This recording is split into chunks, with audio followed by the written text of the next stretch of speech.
Jésus-Christ est venu sur la terre. Alors qu'avant qu'il ne vienne, les écrits liés à sa destinée l'avaient déjà précédé. Alléluia. Amen. Sa naissance, toute une prophétie.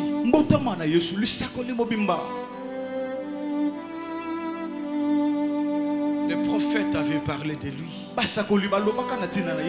Et tout le monde attendait sa naissance. Même la femme qui devait porter sa grossesse était choisie prophétiquement. Rien de ce qui s'est passé dans la vie de Jésus-Christ n'a été prévu avant. Alléluia. Amen. C'est dans le livre d'Ésaïe qu'on parle de sa naissance. Ésaïe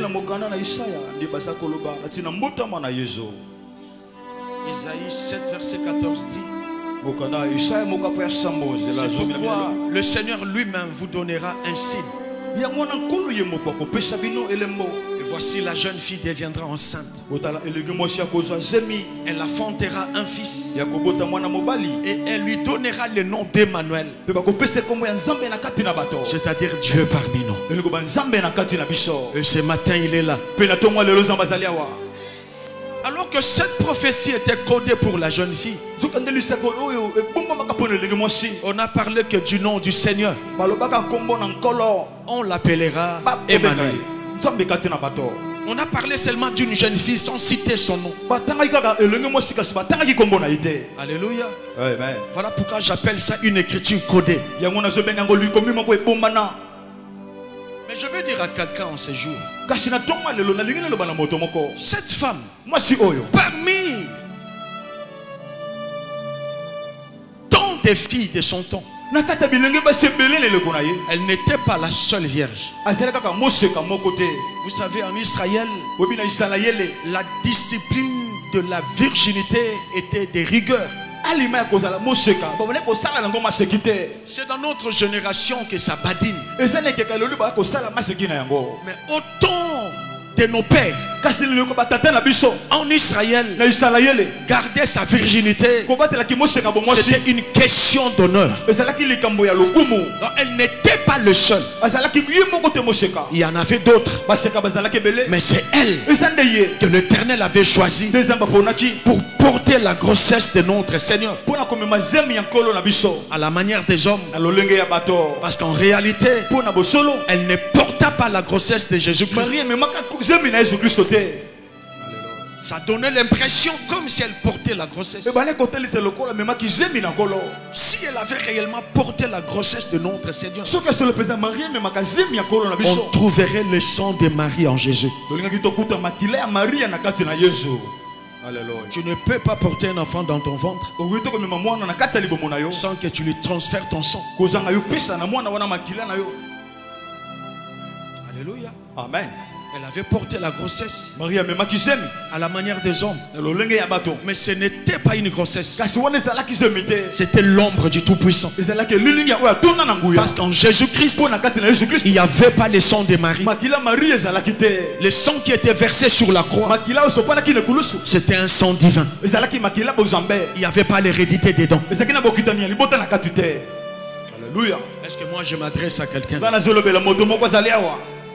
Mais au moins, parlons à la manière des hommes. La Bible dit: on t'appellera bienheureuse. Parce qu'elle avait porté Christ entre guillemets. Mais toi aussi tu es bienheureux. Si Marie l'avait porté dans son ventre, toi tu le portes dans ton esprit. Tu n'es pas n'importe qui. Tu es bienheureux. Parce qu'en toi, il y a la sémence de Yahweh Adonai. Alléluia. Même la ville où il devait naître était prophétique. Michée 5:1 dit: et toi, Bethléem Ephrata, petite entre les milliers de Judas, de toi sortira pour moi C'est lui qui dominera sur Israël. Et dont l'origine remonte aux temps anciens, au jour de l'éternité. La Bible aime tellement de précisions. Sur lui, il portera la domination. Mais son origine, ça ne sera pas le ventre de Marie. Son origine remonte aux temps anciens, au jour de l'éternité. Comme toi. Amen. Son origine remonte dans les temps anciens. C'est ainsi que quand il est venu sur la terre, il n'avait pas peur de dire aux Juifs, avant qu'Abraham fût, je suis. Alléluia. Même Abraham, votre père, a vu mon jour. Alléluia. Et le jour qu'il vit mon jour, il tressaillit de joie. On a cherché à le lapider parce que c'était très fort. Comment ces jeunes garçons, nous l'avons vu naître, nous l'avons vu grandir. Comment il peut dire qu'avant qu'Abraham fût, donc il a vécu avant Abraham, mais il n'avait qu'à lire Michée. C'est eux qui attendaient sa venue. La Bible dit, son origine remonte aux temps anciens. Il lisait Michée, mais il ne comprenait pas. Son origine, ce n'était pas le ventre de Marie, car tout a été créé par lui et pour lui. Le créateur de toutes choses, c'est Jésus-Christ de Nazareth. Un jour, il a permis à Abraham de le voir. Il était l'homme du milieu, au milieu des deux anges. Et ce jour-là, Abraham s'était prosterné parce qu'il avait compris qu'il avait affaire à un être supérieur que lui. Il s'était prosterné. Si c'était un ange, il ne pouvait pas se prosterner, parce que Dieu ne permet pas à ses enfants de se prosterner devant les anges. Parce que toi et l'ange, c'est toi qui comptes beaucoup plus devant Dieu. Est-ce que tu le sais? C'est toi qui comptes beaucoup plus. C'est toi. Jésus n'a pas versé son sang pour un ange. Non. Pour que tu comprennes que tu comptes beaucoup plus. Il y a un ange qui a péché. Lucifer, c'était un ange. Vous le savez? Est-ce qu'il y a un plan de salut pour lui? Dieu a préparé l'enfer pour un ex-ange de Yahweh Adonai. C'est l'enfer qui était préparé. Mais le jour où son fils pécha, lui-même Dieu, il a pris soin de se salir les mains avec le sang d'une bête. Il a égorgé une bête. Le sang était versé et lui-même a couvert l'homme. En versant le sang, il l'avait jamais fait pour Lucifer. Mais comme si cela ne suffisait pas, lui-même Jésus-Christ est descendu sur la terre pour te chercher. Il n'était pas descendu pour chercher Lucifer alors qu'il avait précipité sur la terre. Mais toi, il t'avait chassé. Mais lui-même est venu te chercher. Tu comptes plus qu'un ange. Et qu'est-ce qu'il était venu faire? Il était venu te chercher pour te retourner en ta toute première écriture.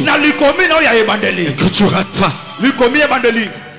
Tu n'es pas n'importe qui. Alléluia. Ce jour-là, Abraham l'avait vu. Et il a dit à Abraham, je reviendrai. Et à cette même époque, Sarah, ta femme, aura un fils. Si c'était un ange, il allait dire, l'Éternel reviendra. Mais lui dit, je. Donc c'était lui-même. Celui que Moïse a vu, qui se présenta comme je suis. Quand il fallait détruire Sodome et Gomorrhe, Abraham lui disait, si tu trouvais 500 justes, 50 justes, 10 justes, tu détruiras toujours. Il lui a dit, si je trouve, je ne détruirai pas. Si c'était un ange, il allait dire, l'Éternel ne détruira pas. Abraham l'avait vu. C'est ce qu'il leur avait dit. Abraham a vu mon jour.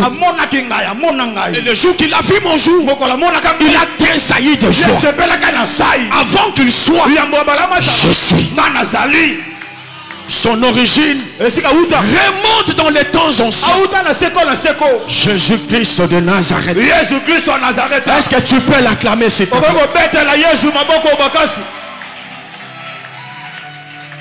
Il était enfant.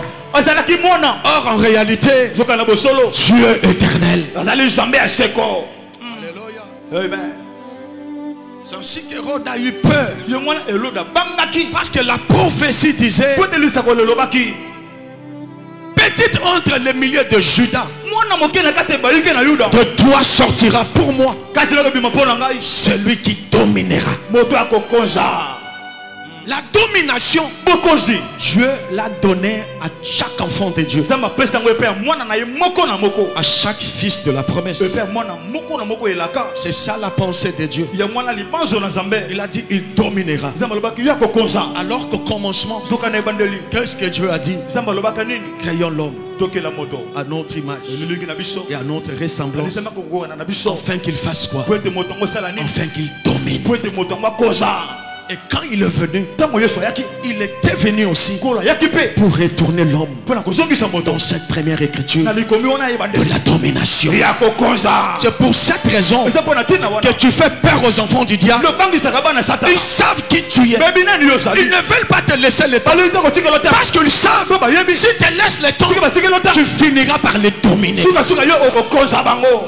Tu peux commencer en bas. Mais les promesses de Dieu feront que tu te retrouves à la tête. Voilà pourquoi le combat de ta vie, Hérode l'avait compris. Voilà pourquoi il a cherché à détruire la vie de cet enfant. Il a dit hommage, allez voir, retournez ici pour me donner les nouvelles. Alors qu'il y a un Dieu que j'aime appeler le Dieu de Makusa, le Dieu des directives. Alléluia. Si tu portes la sémence de Dieu, il ne laissera pas les enfants du diable te détruire. Il viendra te révéler les choses. Et ce jour-là, il était descendu pour dire hommage. Vous ne retournerez pas par la même voie, parce qu'il est le Dieu des directives. Quand on les cherche dans la profondeur, il ne te laissera pas tomber dans le piège de tes ennemis. Il viendra t'avertir à cause de ce que tu portes, à cause de ce que tu es. Ils te feront la guerre, ne te vaincront jamais. Cherche-le, il viendra te donner des directives. Ce Dieu-là existe. Alléluia. Le Dieu des directives. Prenez une autre voie. Et c'est comme ça qu'il avait sauvé la vie de cet enfant. C'est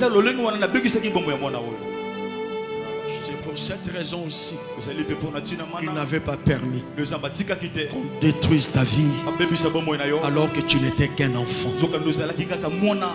Tu étais à la merci des sorciers. Tu connaissais même pas Dieu, mais ils ne pouvaient pas mettre la main sur toi à cause de ce que tu es, à cause de l'écriture. Est-ce que moi je m'adresse à quelqu'un? Son entrée à Jérusalem était prophétique. David l'avait dit, béni soit Celui qui vient au nom de l'Éternel. Il n'était pas encore entré. Mais dans Psaume 118, versets 25 et 26, David l'avait prédit. Béni soit celui qui vient au nom de l'Éternel. Même ses souffrances étaient prophétiques. Esaïe 53, 7. Il a été maltraité et opprimé. Il n'a point ouvert sa bouche. Semblable à un agneau qu'on mène à la boucherie. Esaïe l'avait prédestiné. Il avait parlé de ses souffrances. Il sera comme un agneau. Il ne dira mot. Malgré ses souffrances, malgré ce qu'on dira de lui, il restera calme. Semblable à une brebis muette devant ceux qui l'attendent.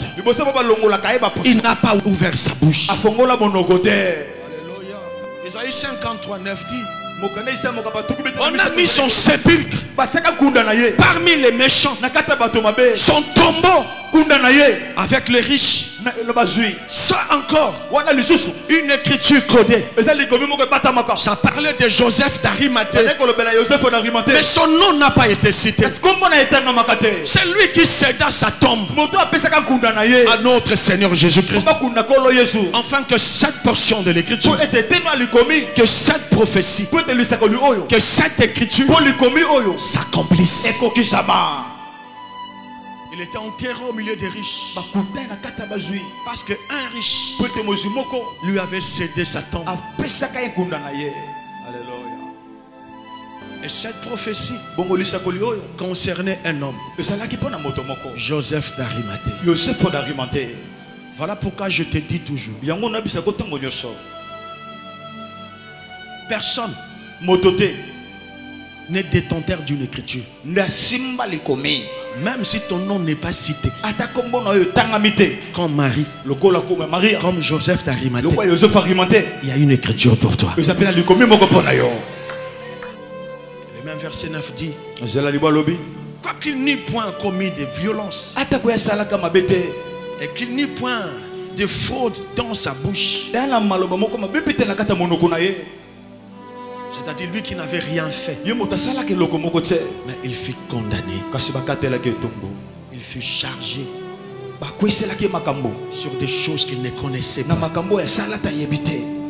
Par toutes ses souffrances, il se chargea de nos péchés. Ce qui lui faisait du mal, il s'en plaisait de lui faire du mal. C'était dans la joie de faire souffrir notre Seigneur. Nous l'avons arrêté. Il l'injuriait, il les méprisait. Ils étaient dans la joie. Ce qu'ils ne savaient pas, que tout ce qu'ils étaient en train de faire, ils étaient secoués par l'écriture. Alléluia. Même dans les mal là, il y avait une écriture. Les gens croiront te faire du mal, alors qu'ils seront en train de répondre à l'écriture de ta vie. Est-ce que moi je m'adresse à quelqu'un? Ils se moqueront de toi. Ils parleront en mal. Ils comploteront même contre toi. Ils croiront te faire du mal. Ils ne sauront pas qu'ils sont secoués par ton écriture. Est-ce que moi je m'adresse à quelqu'un? C'était son chemin, c'était son écriture. Il devait être accusé injustement. Quand tu verras des choses comme ça dans ta vie, bénis le nom de l'Éternel. Il n'y a pas une gloire sans dépouillement, ça n'existe pas. Alléluia. Comme si cela ne suffisait pas, ils les dépouillèrent de sa tunique en tirant au sort pour l'humilier, alors que même cet acte était prophétique. Vous avez laissé notre Seigneur sans habit. se moquer de lui. Alors que même cet acte n'était ni la chair ni le sang. Lisons Jean 19, verset 23 et verset 24.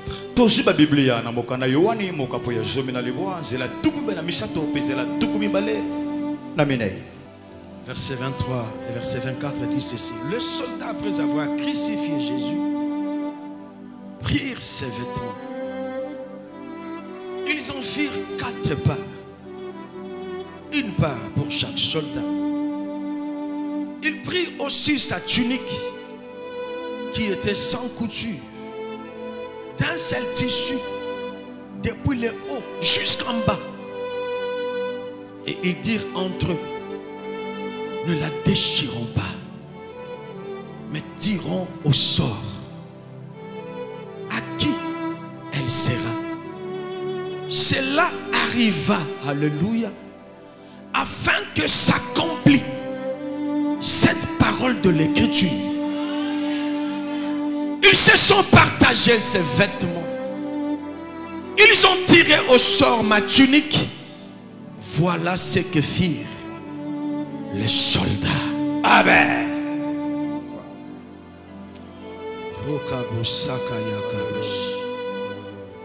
Ils croyaient lui faire du mal.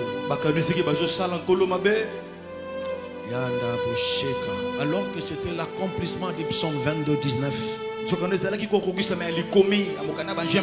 David l'avait déjà prédit. Il y avait une écriture même de son dépouillement.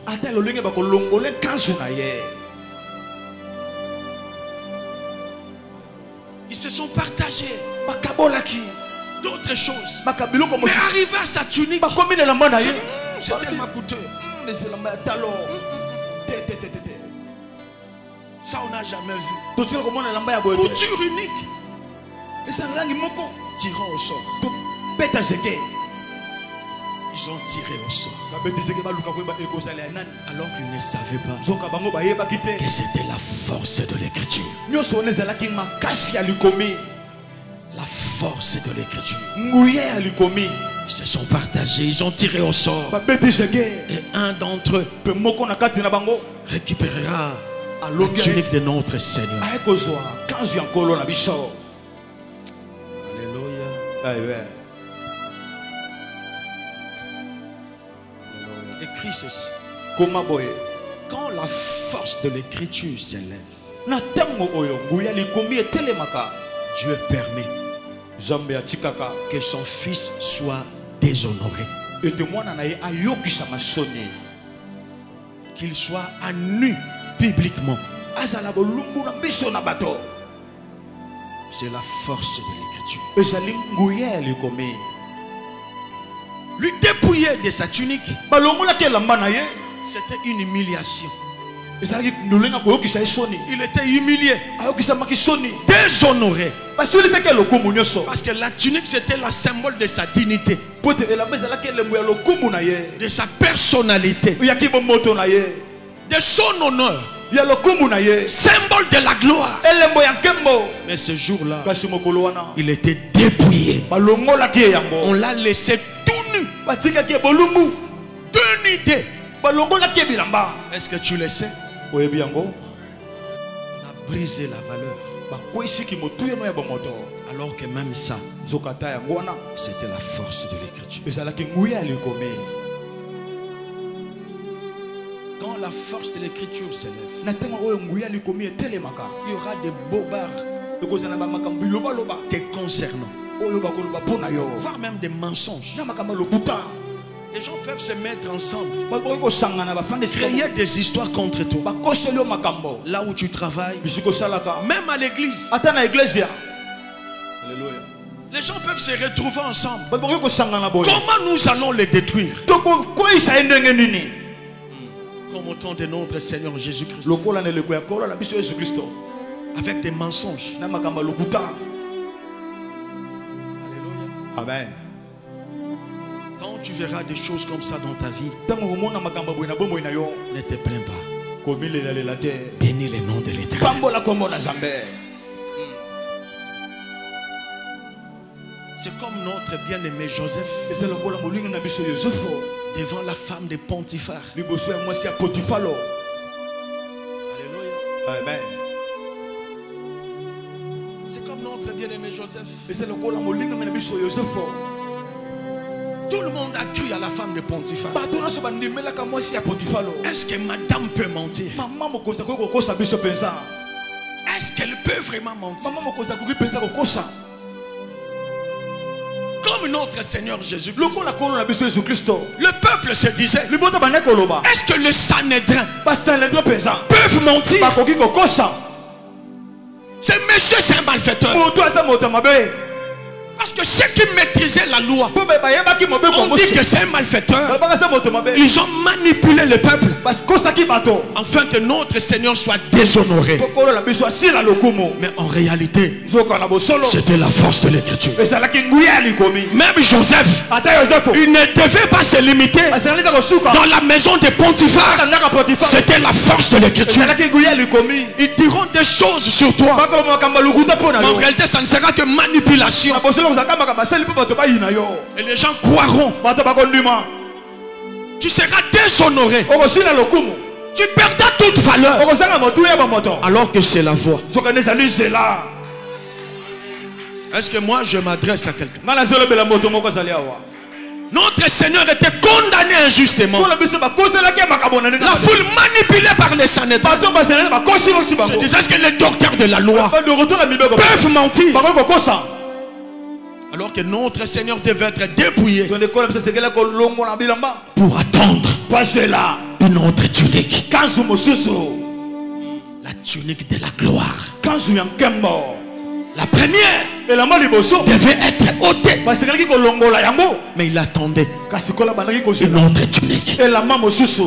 Voilà pourquoi le jour où il se présenta devant ses disciples, quand il sortit de la tombe, quand il ressuscita, il n'était pas nu, il était habillé. C'était une autre tunique. Alléluia. Quand il se présenta devant Marie de Magdala, il n'était pas nu. Quand il se présenta devant ses disciples, le 11 et après le 12, il n'était pas nu, il était habillé. C'était la tunique de gloire qu'on ne pouvait même pas toucher. On croyait le dépouiller. Non. Il faut qu'on te dépouille pour laisser la place à une autre tunique. Il en est de même pour notre bien-aimé Joseph. Son père lui avait cousu la tunique à 7 couleurs, mais ses frères l'avaient dépouillé. Il est allé sans tunique. Mais le jour ils sont venus en Égypte, ils l'ont trouvé avec une autre tunique, plus que ce que le père lui avait cousu.